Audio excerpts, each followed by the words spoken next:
Head uut aastat, saarlased ja kõik Saaremaa sõbrad.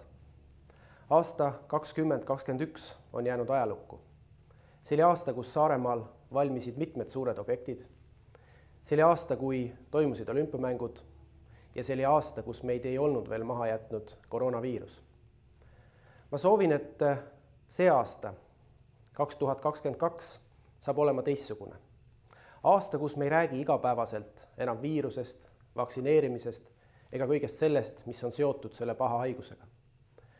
Et see aasta tuleks meile selline, kus üha rohkem inimesi leiaks tee Saaremaale, kus Saaremaa elanike arv tasapisi jälle kasvaks ja kõik meie algatatud projektid saaks edukalt ellu viidud.